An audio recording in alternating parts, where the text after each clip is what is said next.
Hello students. Prajay, पिछली बार जो है हमने किया था मैट्रिसेस को मल्टीप्लाई कैसे करते हैं, उनकी मल्टीप्लिकेशन कैसे पॉसिबल होती है, वो मेथड हम कर चुके हैं। तो आज हम एक बिल्कुल फ्रेश टॉपिक स्टार्ट करने जा रहे हैं and it is very easy and very interesting. Our topic name is transpose of a matrix. हमारे टॉपिक का नाम है ट्रांसपोज ऑफ ए मैट्रिक्स।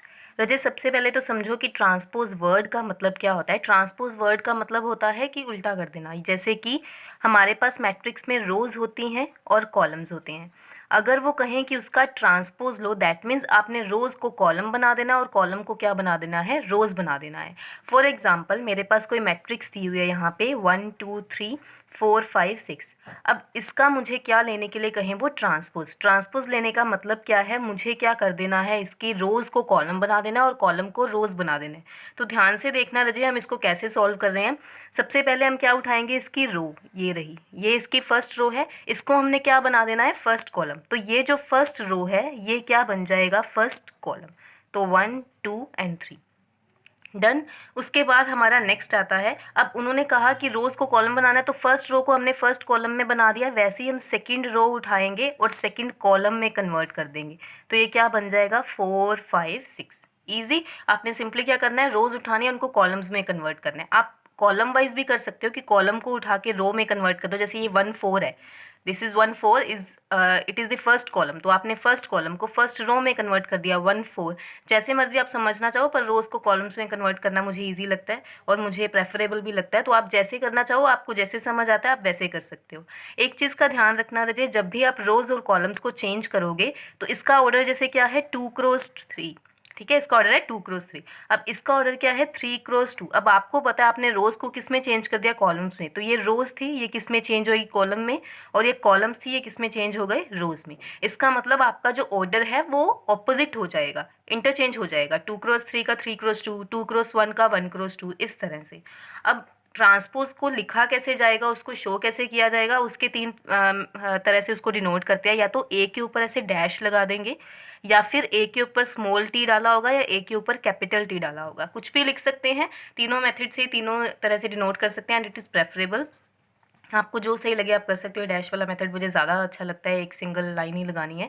तो ये आपका ट्रांसपोज वाला है कि इसमें आपको क्या करना है, सिंपली रोज़ को कॉलम्स में चेंज करना और कॉलम को रोज़ में। एक आधा क्वेश्चन हम और कर लेते हैं। जैसे ये 1 2 3 4 है, इसको आपको चेंज करना है, रोज़ और कॉलम्स को इंटरचेंज करके इसका ट्रांसपोज लेना है। तो ये आपके पास ए मैट्रिक्स है, इसका आपको क्या लेना है, ए ट्रांसपोज। अब देखो ध्यान से, इसका क्या है ऑर्डर, 2 क्रॉस 2। तो जब मैं इसको चेंज करूँगी, इंटरचेंज करूँगी, तो इसका ऑर्डर भी क्या होगा, 2 क्रॉस 2, क्योंकि वो बिल्कुल स्क्वायर मैट्रिक्स है, यानी कि वे वैसे ही रह जाएगा। बस फ़र्क क्या पड़ेगा, आपकी रोज़ और कॉलम की पोजीशन चेंज हो जाएगी, मतलब एलिमेंट्स की पोजीशन चेंज हो जाएगी। फॉर एग्जांपल, ये 1 2 है, ये रो है, इसने क्या बनना है, कॉलम। तो 1 2 यहाँ आ जाएगा और ये 3 4 यहाँ आ जाएगा। सिर्फ कॉलम मतलब रोज़ और कॉलम्स की, मतलब एलिमेंट्स की पोजीशन चेंज हुई है, ये चीज़ जो है वो सेम रही है। तो ये कुछ तरीके की एग्जांपल्स थी। ट्रांसपोज का मतलब क्या होता है, रोज़ और कॉलम्स को इंटरचेंज कर देना। अब जैसे हम बार लेते हैं, मतलब आप बार को स्टडी करते हो कि किसी चीज़ का बार लेते हैं तो उसका डबल बार ले तो वो सेम रह जाता है, इस तरीके से ट्रांसपोज होता है और उसकी भी कुछ ना कुछ प्रॉपर्टीज़ होती हैं। तो अजय, सबसे पहली जो फर्स्ट प्रॉपर्टी है हमारी, वो है कि अगर आप किसी चीज़ का ट्रांसपोज ले रहे हो और उसका दोबारा ट्रांसपोज लो तो वो सेम ही आ जाएगा। ये तो हमें पता ही है। जैसे अब ये है आपके पास 2 क्रॉस 3 है, आप इसका ट्रांसपोज लोगे तो क्या बनेगा, 3 क्रॉस 2। फिर से ट्रांसपोज लोगे तो क्या बनेगा, 2 क्रॉस 3। यानी कि आप दो बार ट्रांसपोज लेके वहीं पे वापस पहुंच जाओगे। तो ये हमारी वेरी फर्स्ट प्रॉपर्टी है। सेकेंड प्रॉपर्टी हमारी रजे है कि अगर आपके पास दो मैट्रिसेस ऐड की हुई हैं और आप उनका ट्रांसपोज लोगे तो वो ट्रांसपोज अलग अलग हो जाएगा, मतलब इसका ट्रांसपोज अलग हो जाएगा, उसका अलग हो जाएगा। ये कुछ सिंपल सी प्रॉपर्टीज़ हैं। नेक्स्ट हमारे पास है कि अगर आपके पास कोई नंबर है, जैसे हम किसी स्केलर को मल्टीप्लाई कर रहे हैं किसी मैट्रिक्स के साथ और उसका ट्रांसपोज लेना है, तो वो क्या होगा, वो स्केलर वैसे ही रह जाएगा और ए का ट्रांसपोज जाएगा, क्योंकि हमें पता है। जैसे सपोज आपके पास इस तरह से कोई मैट्रिक्स है 2 इंटू 1 2 3 4। अब वो कहें कि इसका आप ट्रांसपोज लो, तो ट्रांसपोज का मतलब ही एक्चुअली क्या है कि आपको रोज़ और कॉलम्स चेंज करने हैं। तो 2 जो है उसमें कोई रोज़ कॉलम्स है ही नहीं, वो एक सिंपल नंबर है, तो वो वैसे ही रह जाएगा और बाकी जो होगा उसका आपके पास क्या हो जाएगा, चेंज हो जाएगा। तो ये आपका ट्रांसपोज होके आंसर आ गया। ठीक है। तो दिस इज सिंपल। आपको क्या करना है, सिंपली याद रखना है कि जैसे अगर स्केलर हो और कोई मैट्रिक्स हो और उसका ट्रांसपोज लिया जाए तो स्केलर वैसे ही रह जाएगा, ट्रांसपोज तो सिर्फ हमें पता है मैट्रिक्स का होता है क्योंकि रोज और कॉलम्स उसमें ही चेंज होगी। उसके बाद अजय हमारा बहुत इंपॉर्टेंट लो आता है जिसका प्रूफ जो है वो क्वेश्चंस के थ्रू आपको बोलते हैं कि इसको प्रूफ करके बताओ, एंड दैट इज़ कि अगर दो मैट्रिसेस मल्टीप्लिकेशन में हैं और उनका ट्रांसपोज लेने के लिए कहा जाए तो उसका फॉर्मूला होता है B transpose A transpose. This is called reversal law, कि आपने रिवर्स कर दिया उसको। वैसे जब आपने एडिशन में लगाया तो वो सीधा ही अलग अलग हो गया, लेकिन जब हम मल्टीप्लिकेशन में लगाएंगे तो वो ऑपोजिट हो जाएगा, मतलब रिवर्स हो जाएगा कि पहले बाद वाले का ट्रांसपोज होगा और फिर पहले वाले का। इसको प्रूफ भी करते हैं कुछ क्वेश्चंस में, जैसे आपको क्वेश्चंस दे देंगे, मैट्रिसेस दे देंगे ए और बी, और वो कहेंगे कि इस पे रिवर्सल लॉ लगा के दिखाओ। तो आप कैसे करोगे, आप पहले उसको ए और बी लेफ्ट साइड निकालोगे, उनको मल्टीप्लाई करोगे, उनका ट्रांसपोज लोगे, उसको अलग रख दिया, फिर राइट साइड लोगे, बी का ट्रांसपोज लोगे, ए का ट्रांसपोज लोगे, फिर उनको मल्टीप्लाई करोगे। अगर दोनों आंसर आपके सेम आ गए that means reversal law applicable है, अदरवाइज नहीं। इसके कुछ क्वेश्चंस जो हैं वो हम करेंगे भी सॉल्व। नेक्स्ट हमारे पास है रजे, ये कुछ प्रॉपर्टीज़ थी रिवर्सल लॉ वगैरह और बाकी सब। इन प्रॉपर्टीज़ के बाद हमारे पास एक टॉपिक आता है सिमेट्रिक मैट्रिक्स। ये भी बहुत छोटा सा टॉपिक है और पर बहुत इजी है। तो सिमेट्रिक मैट्रिक्स क्या होता है रजे, अगर आप कोई मैट्रिक्स ले रहे हो, उस मैट्रिक्स का आप कर रहे हो ट्रांसपोज और वो सेम ही रह रहा है, दैट मीन्स वो सिमेट्रिक है। या फिर आप इसको दूसरी डेफिनेशन के अकॉर्डिंग याद रख सकते हो कि अगर आप कोई एलिमेंट ले रहे हो और उस एलिमेंट के रोज और कॉलम्स को इंटरचेंज करके वो सेम ही रह रहा है। जैसे आप ये ले रहे हो, मैं आपको एग्जांपल लेके बता देती हूँ। जैसे फॉर एग्जांपल आपके पास कोई एलिमेंट है A12, तो इसका आप रिवर्स करोगे, मतलब इसको इंटरचेंज करोगे तो ये बनेगा A21, और ये दोनों एलिमेंट्स क्या होने चाहिए, सेम, इक्वल इन मैग्नीट्यूड। आप कोई एलिमेंट ले रहे हो, मैं डायगनल एलिमेंट्स की बात नहीं कर रही, it is symmetric about diagonal.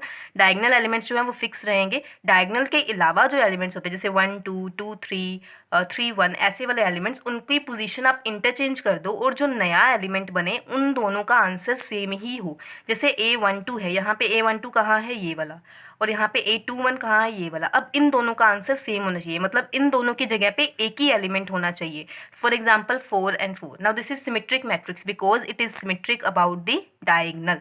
Diagonal के अबाउट सिमेट्रिक क्यों है, क्योंकि ऊपर भी 4 है और नीचे भी 4 है, तो दिस इज सिमेट्रिक मैट्रिक्स। या तो इसको इस तरह से याद रख लो कि आपका एक मैट्रिक्स होगा वो सिमेट्रिक अबाउट डायगनल है, कि डायगनल को छोड़ के ऊपर वाले जो दोनों एलिमेंट्स है साइड वाले वो सारे क्या होते हैं, सेम।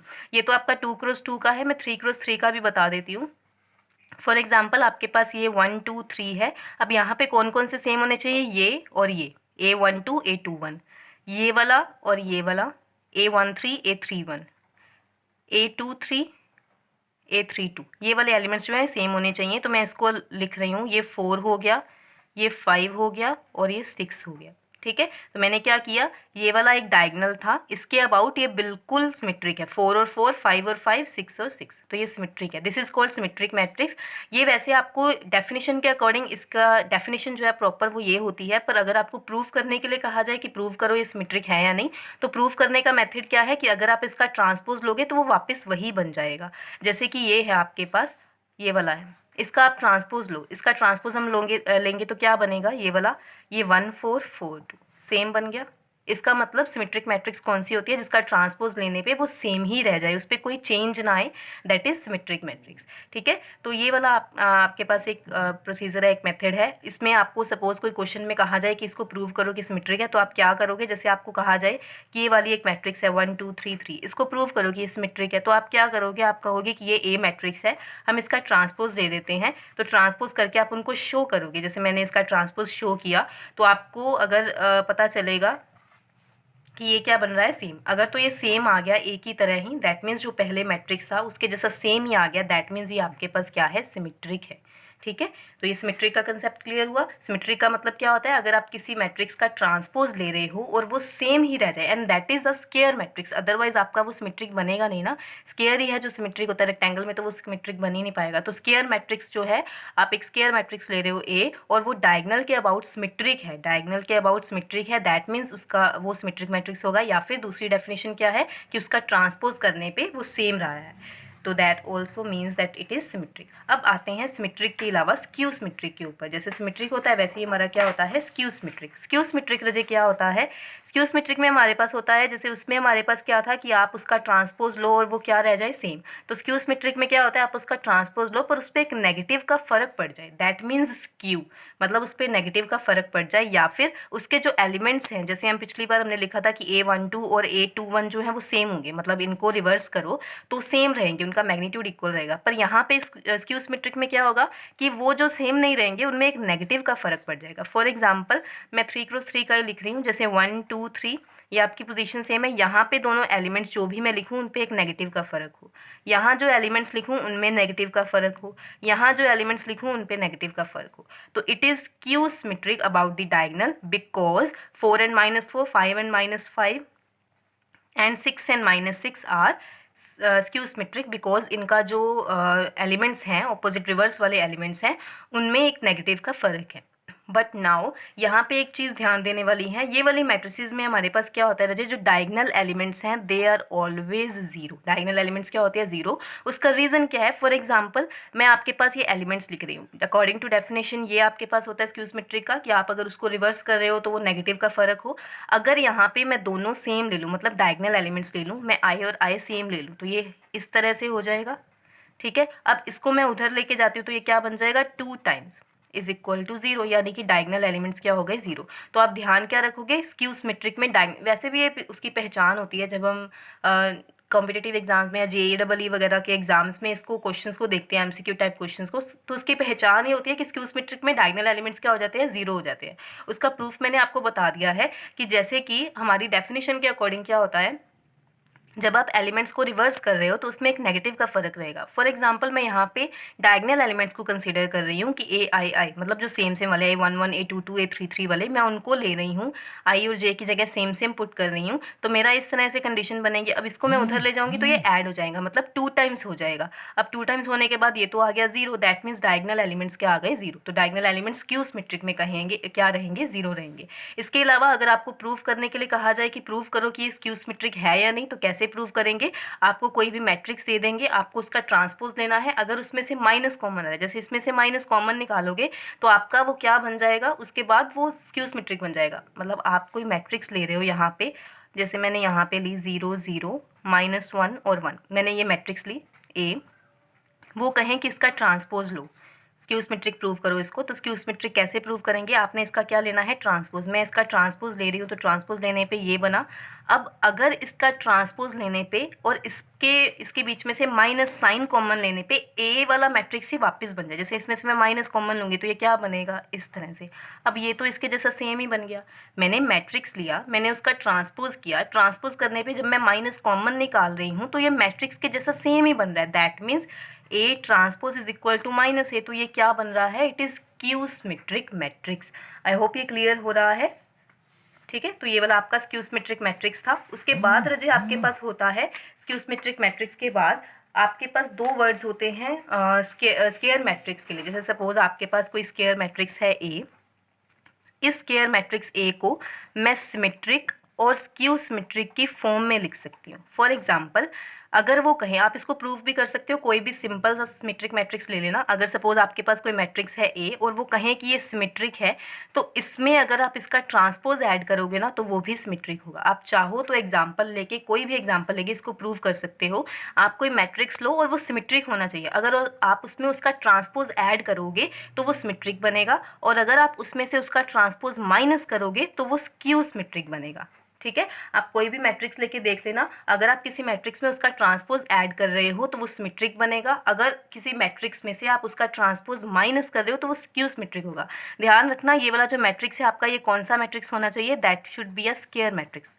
आप कोई भी स्केयर मैट्रिक्स लो ए, उस स्केयर मैट्रिक्स में, this should be square matrix not symmetric, this should be square matrix, अगर आप किसी स्केयर मैट्रिक्स में उसका ट्रांसपोज ऐड कर रहे हो तो वो सिमेट्रिक बनेगा, और अगर आप उस स्केयर मैट्रिक्स में से उसका ट्रांसपोज माइनस कर दोगे तो वो स्क्यू सिमेट्रिक बनेगा। इसको रजे चाहे आप करके देख लेना किसी भी एग्जाम्पल से, ये जब आप क्वेश्चंस में करोगे भी तब भी आपको क्लियर हो जाएगा। हम करके भी देख लेंगे एक आधे क्वेश्चंस इसके।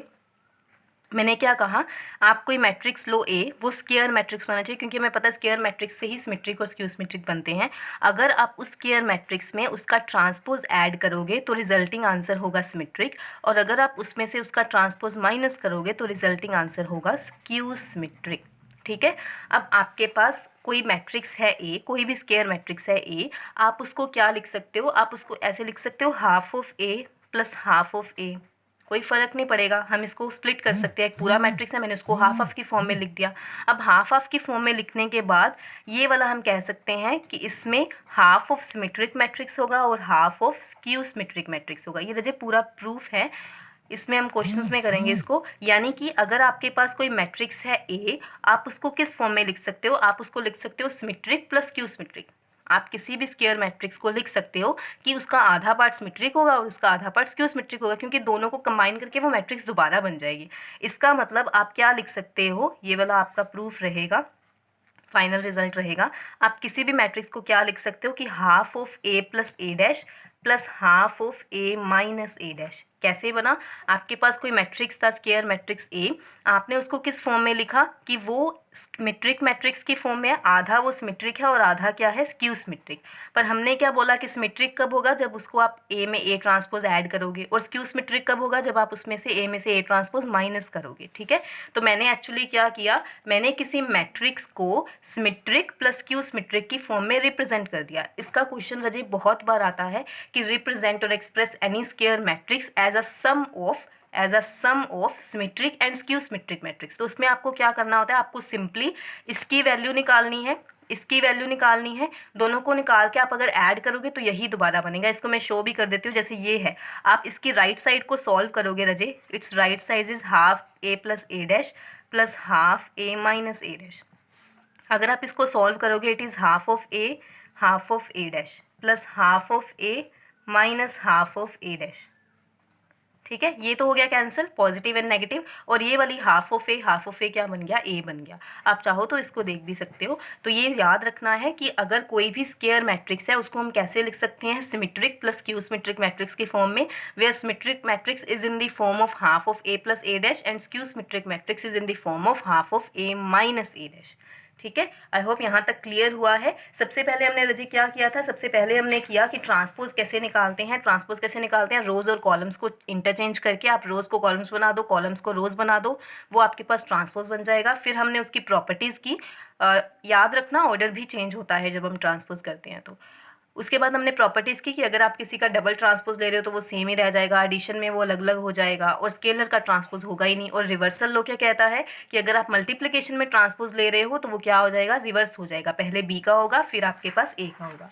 उसके बाद रजी हमने स्टडी किया कि सिमेट्रिक मैट्रिक्स क्या होते हैं, स्क्यू सिमेट्रिक क्या होते हैं। सिमेट्रिक क्या होते हैं, जो सेम रहें, सिमेट्रिक रहे अबाउट दी डायगनल, कि डायगनल के साइड पे जो भी एलिमेंट्स रहेंगे आपके, वो आपके क्या रहेंगे, सेम रहेंगे, उनका मैग्नीट्यूड सेम रहेगा, या फिर उनका ट्रांसपोज जो है वो उसी मैट्रिक्स के इक्वल आ जाएगा। सिमेट्रिक के बाद हमने स्टडी किया कि स्क्यू सिमेट्रिक क्या होते हैं। स्क्यू सिमेट्रिक क्या होते हैं, जिनका ट्रांसपोज जो है लेने पे नेगेटिव का फर्क आ जाता है, या फिर जो एलिमेंट्स जो हैं, इसका डायगनल एलिमेंट्स हमेशा जीरो रहेंगे पर बाकी एलिमेंट्स जो है उन पर एक नेगेटिव का फर्क होता है।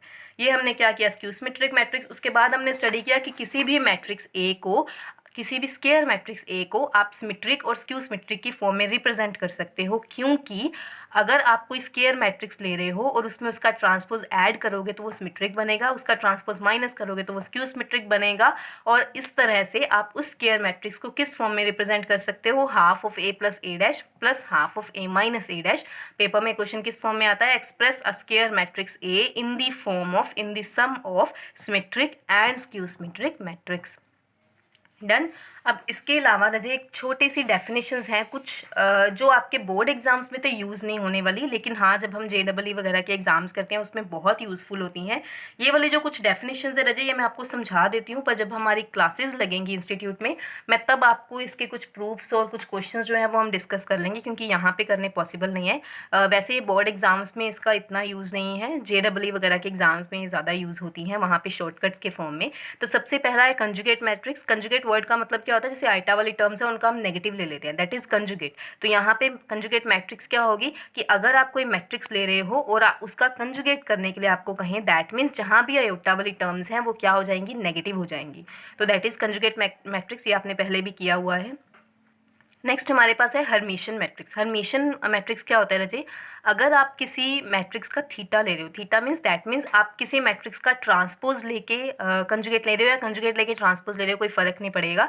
मतलब आप किसी मैट्रिक्स में दो चीज़ें कर रहे हो, एक आप उसका कर रहे हो कंजुगेट और फिर उसका कर रहे हो ट्रांसपोज, इसको हम बोलते हैं हर्मिशन। ये वर्ड को हम बोलते हैं थीटा। और मतलब अगर आप इस ऑपरेशन को करने के बाद वो मैट्रिक्स वैसे ही रहे, उसमें कोई चेंज ना आए, मतलब वो हर्मिशन है। और अगर उसमें चेंज आ जाए, वैसे ही नेगेटिव का साइन आ जाए, तो हम उसको स्क्यू हर्मिशन बोल देते हैं।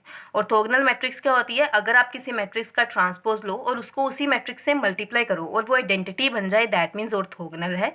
यूनिटरी का मतलब क्या होता है? अगर आप उसका थीटा लेके उसको ए से मल्टीप्लाई कर रहे हो, दैट मीन्स वो आइडेंटिटी बन जाए, तो यूनिटरी हम यूनिट बोलते हैं उसको।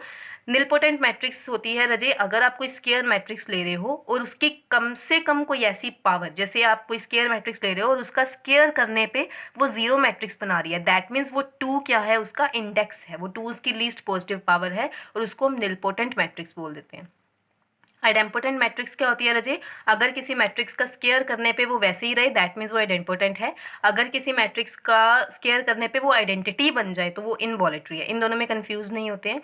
जैसे अगर किसी मैट्रिक्स का स्केयर ले रहे हैं, स्केयर करने पे वो आइडेंटिटी बन जाए तो इनवॉलेटरी, पर अगर वो सेम रह जाए, वही मैट्रिक्स रह जाए ए, तो आइडेम्पोटेंट, मतलब उसने खुद को क्रिएट कर दिया। ट्रेस ऑफ अ मैट्रिक्स का मतलब क्या होता है? सिंपली, ये बहुत ज़्यादा आपकी ग्रेजुएशन वगैरह में भी यूज़ होगा। ट्रेस का मतलब होता है आप डायगोनल एलिमेंट्स को ऐड कर दो, दैट मीन्स उसका ट्रेस फाइंड हो जाएगा। ट्रेस सीधा ही फाइंड करने के लिए कहते हैं। आपके पास कोई भी मैट्रिक्स होगा, आपको कहेंगे कि उसका ट्रेस फाइंड करो, दैट मीन्स उसके डायगोनल एलिमेंट्स को ऐड करना है। ये कुछ टर्म्स ही मैं फिर रिपीट कर रही हूँ, ये बोर्ड एग्जाम्स के लिए इतनी ज़रूरी नहीं है। बोर्ड एग्जाम्स के लिए आपका बाकी कंसेप्ट ज़रूरी है, सिमेट्रिक का, स्क्यू सिमेट्रिक का, उसको एक्सप्रेस करना as a sum of symmetric and skew symmetric, transpose का, रिवर्सल लॉ का, ये वाली चीज़ें इंपॉर्टेंट हैं और इसको ध्यान से पढ़ना, ध्यान से रीड करना। आज हम इसके क्वेश्चंस प्रैक्टिस करने वाले हैं। कोई भी डाउट होंगे तो हम क्लास में डिस्कस कर लेंगे। Thank you so much.